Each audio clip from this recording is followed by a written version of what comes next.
Welcome to my day 1/day 2 guide for the Echo Hespori boss fight. And honestly, I'm thoroughly impressed with this boss fight. It's pretty interactive and enjoyable, and it has a lot more new mechanics than I was expecting. Now, gear-wise, you're always just going to use whatever is best for your chosen combat style. I say that while melee also being my mastery, but my magic happens to just out-level my melee entirely. And at this point in my progression, I have absolutely garbage melee armor and weapons. Now, I've seen a couple people use range against this boss fight, and it seems to be absolutely incredible. Now, in terms of some inventory requirements, you want at least one melee weapon along with a range or mage. And that's because there are some mechanics with the flowers where they protect overheads where you want to use different styles. Technically, you don't need a melee weapon. You could just take your whatever weapon off and kick them. But personally, it's a lot easier just to use a weapon already in your inventory. You'll probably want a prayer potion, especially if your prayer is low. Or if your stats aren't that good, this will be a decently lengthy fight. But other requirements, you want some type of anti-poison. And these are incredibly easy to get. You can just buy them from this general store right here in Karamja. And then the other two items you need is your Echo Orb, and then you 100% need a spade. The very first time I killed this boss, I didn't bring a spade in. And then when I went to loot my kill, I didn't have a spade, so I did not get kill credit.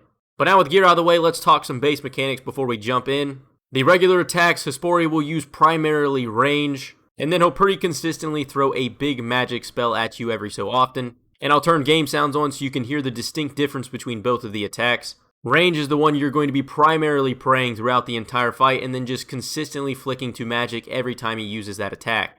Similar to the original Hespori fight, there are flower phases. The first couple times you'll get flowers, there are ones set up in a row just like skulls from TOA, and you can one-tick them if you have good ping. All of these flowers are always protecting from magic and range, so this is when you're going to throw your melee weapon on, and you'll have the exact same setup on the other side. And then there will be a few flowers up at the top protecting from melee. You can shoot with whatever you have. And then there will be a second phase of flowers with a slightly different setup and different protection prayers. And the final special attack is a little spell he'll throw out very similar to what it looks like when you get binded in the original fight. And that is your sign to run off of whatever quadrant of the map you're standing. So if you threw on any of these few tiles I was standing on in this quadrant of the room, once the special hits the floor, it covers the entire quadrant, hitting you for a pretty substantial amount of damage. You have a few seconds to avoid this, so a couple tips are just stay relatively close to the boss. The further you are away, the more tiles you're going to have to cover by the time the special hits the ground. So if you aren't using melee, just always stay within 1 to 3 tiles, and then all you have to do is react and get off of whatever quadrant you're standing on to be safe. In order to start the fight, all you have to do is try to enter the cave with the Echo Orb in your inventory. And now I'll show a full kill with just game sounds so you can hear and see how all of the attacks are going to work. And then after that, we'll break down all of the mechanics, and you can feel free to skip around to whatever part of this guide you find most helpful.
And as you can tell, that kill was plenty long, but it does give you a great idea of what the mechanics look like.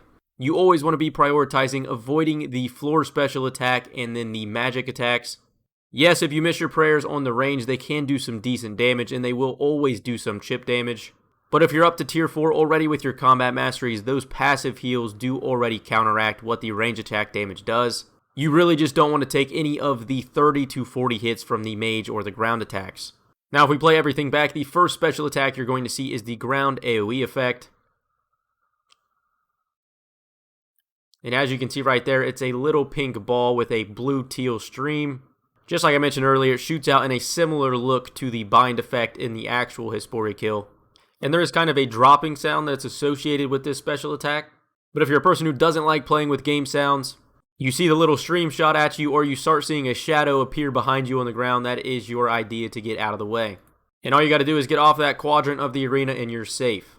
And this is where things can get tricky. You do have to keep your eye on Hespori at all times, because the one way it can really mess you up is whenever he uses the ground attack and goes straight into a mage directly after. That's what he does right here. Fortunately, I do catch it. Every time he curls his arms all the way up and in, that is going to be a mage attack. Each swipe is just range, and you just want to keep that one on at all times. Otherwise, you just want to constantly be on the lookout low around the bottom of his base looking for the AoE effect. And then at the same time, keeping an eye on whether he curls his arms all the way up, because then you know it's going to be mage, just like this. Now the first set of flowers is always going to have this setup, and you just want to TOA skull phase, one tick them with melee as fast as you can get through. Now there is a tricky thing. During this phase of the fight, he can still cause the ground AoE effect.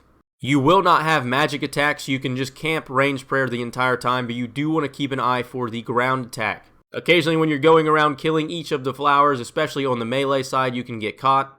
And then once you get through all of the melee, you just take out the 4 final ones all grouped up here with whatever style you prefer. Now the second flower phase can spawn in a different variety, but just keep the same idea. Keep your range prey up, pay attention to see if he's going to use any of the ground attacks, check where the flowers are and see what you need to hit them with. But with that, that is everything you need to know about the Echo Hespori boss fight. Honestly, it came with a lot more mechanics than I was initially expecting. Hopefully you guys enjoyed or found the video helpful. If you did, consider dropping a like, and I will catch you guys in the next one.